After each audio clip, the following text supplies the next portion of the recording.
Jasmine Jazz Davis, a freshman with fire in her eyes and grease under her fingernails, was about to walk into the lion's den. Not literally, of course. It was Thermodynamics 101 at MIT, but for a girl who clawed her way out of a rough neighborhood in the South Bronx, it felt pretty damn close. Most of these kids had trust funds bigger than her entire apartment, and their daddies probably designed engines at Boeing. Jazz, she rebuilt carburetors in her uncle's auto shop after school. Her major was mechanical engineering, and she lived and breathed engines. Horsepower, torque, cubic inches. It was her language. But walking into that lecture hall, she felt like she was speaking a different dialect. Dr. Caldwell, the professor, was a legend, and not in a good way. They said he weeded out half the class before Thanksgiving, leaving only the true engineers.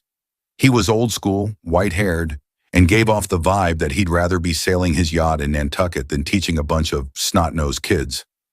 Jazz took a deep breath, adjusting the strap of her Jan Sport backpack. She knew she was different. She knew she'd have to work twice as hard to prove she belonged. But damn it, she was going to. She had the grit, she had the passion, and she had a 454 cubic inch engine's worth of determination burning in her chest. As she scanned the room, filled with preppy kids in Lululemon and Patagonia, a sense of defiance started to bubble up. This wasn't just about getting a degree. It was about showing everyone, especially Dr. Caldwell, that a girl from the Bronx could kick ass in the engineering world. The whispers started almost immediately. "Did you see her ride? Is that even allowed?" Jazz ignored them, her focus laser-locked on the engine schematic Dr. Caldwell had just plastered on the projector screen. But the whispers, like mosquitoes at a summer barbecue, were persistent.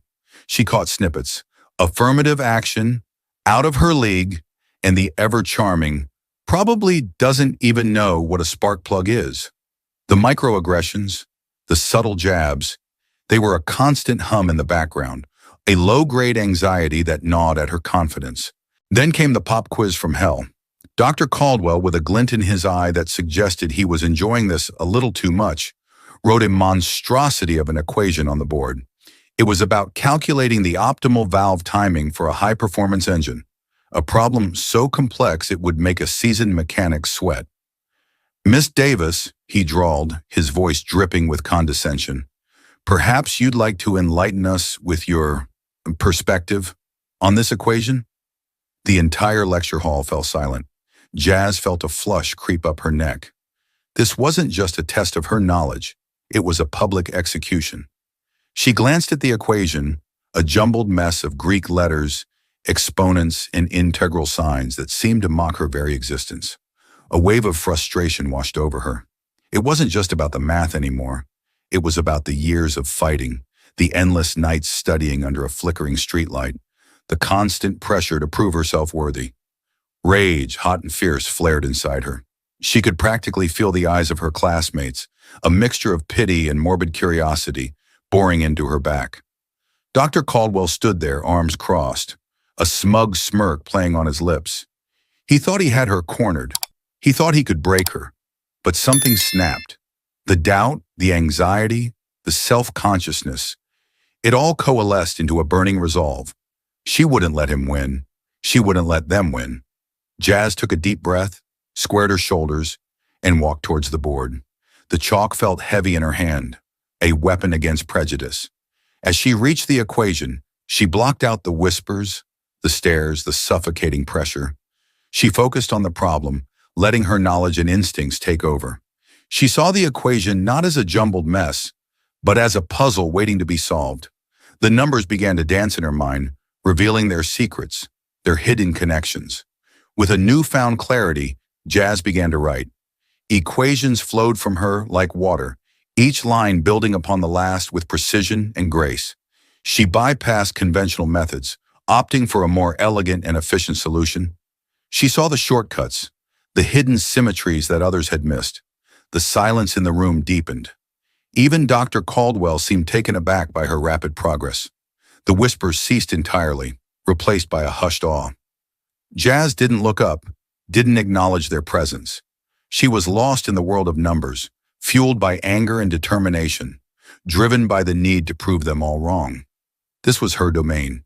This was where she belonged, and she was about to show them all what she was truly capable of. Jazz took a step closer to the chalkboard, the pit in her stomach a churning vortex of nerves and defiance. Every eye in the room was locked on her, a silent jury waiting to pass judgment. Dr. Caldwell, a predatory gleam in his eye, leaned back against his desk, his arms crossed like a gatekeeper barring her entry into the hallowed halls of engineering. The chalk trembled slightly in her hand, a physical manifestation of the battle raging within her. Doubt whispered insidious lies. You don't belong here. You're not smart enough. They're right about you. But Jazz pushed back, summoning the memory of her uncle's calloused hands, the smell of motor oil and sweat, the countless hours she spent tinkering, learning, building. She slammed the chalk against the board, the sharp crack echoing through the silent room. It was a declaration, a challenge, a defiant roar in the face of prejudice. And then she began. Numbers danced in her mind, equations unfolding like blueprints in her memory. She moved with a speed and precision that surprised even herself, her hand flying across the board, leaving a trail of elegant, efficient solutions. She bypassed conventional methods, opting for shortcuts and innovative approaches that revealed a deep understanding of the underlying principles. With each line she wrote, the room grew quieter. The smug smiles faded, replaced by expressions of bewilderment and grudging admiration. Even Dr. Caldwell's demeanor shifted, his initial arrogance replaced by a flicker of something.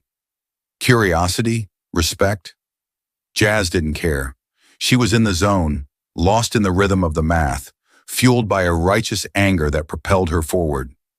She saw the problem not as an obstacle, but as an opportunity to prove them wrong, to shatter their preconceptions, to claim her rightful place in this world. She was a symphony of equations, a ballet of calculus, a force of nature unleashed. As she reached the final step, she boxed the answer with a flourish, the chalk snapping in her hand. The silence that followed was deafening, pregnant with unspoken questions and shattered assumptions. Finally, a voice broke through the tension. "Holy shit!" someone whispered from the back of the room, a sentiment that echoed in the minds of everyone present. Dr. Caldwell, his face a mask of carefully controlled composure, stepped forward and examined her work. He traced her lines with his finger, scrutinizing every detail, searching for a flaw, a mistake, anything to discredit her achievement. But there was nothing. Her solution was flawless, elegant, and undeniably brilliant. He cleared his throat, his gaze sweeping across the room, taking in the stunned faces of his students. He knew in that moment that the power dynamic had shifted.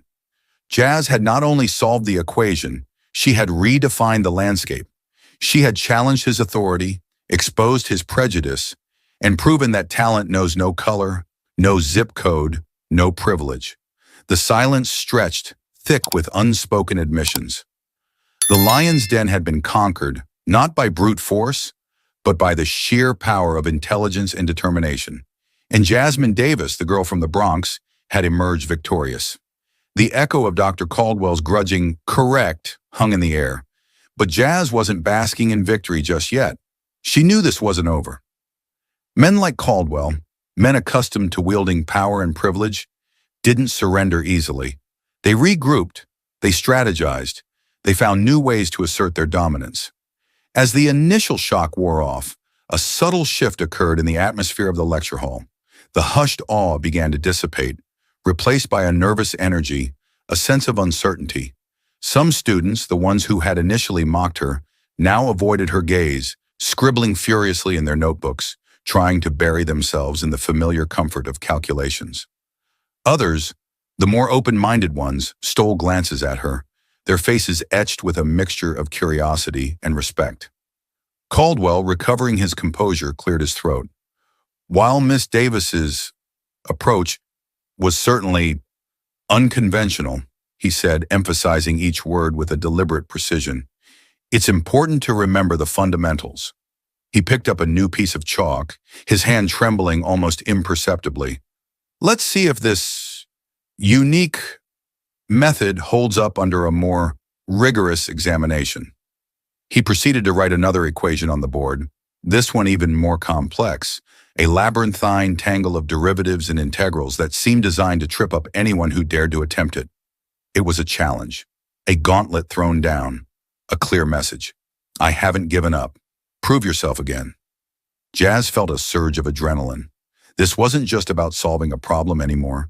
It was about defending her right to be there, to exist in this space, to challenge the established order. She stepped forward, her heart pounding in her chest, the weight of expectation pressing down on her like a physical burden. But as she gazed at the equation, a calm descended upon her. She wasn't intimidated, she was invigorated. This wasn't just a test of her mathematical abilities. It was a test of her character, her resilience, her unwavering belief in herself. And she knew deep down that she was ready. As she picked up the chalk, she noticed something different. The whispers had stopped. The mocking glances had ceased. The students, the entire lecture hall, were watching her with rapt attention, their faces devoid of judgment, their eyes filled with anticipation. They were no longer seeing her as an outsider, an interloper, a charity case. They were seeing her as a peer, a colleague, a force to be reckoned with. In that moment, Jazz realized that she had already won.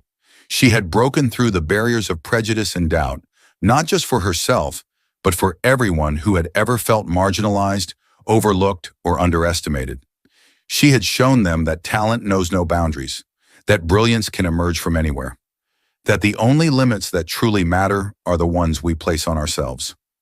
As she began to solve the equation, she felt a sense of liberation, a lightness of being.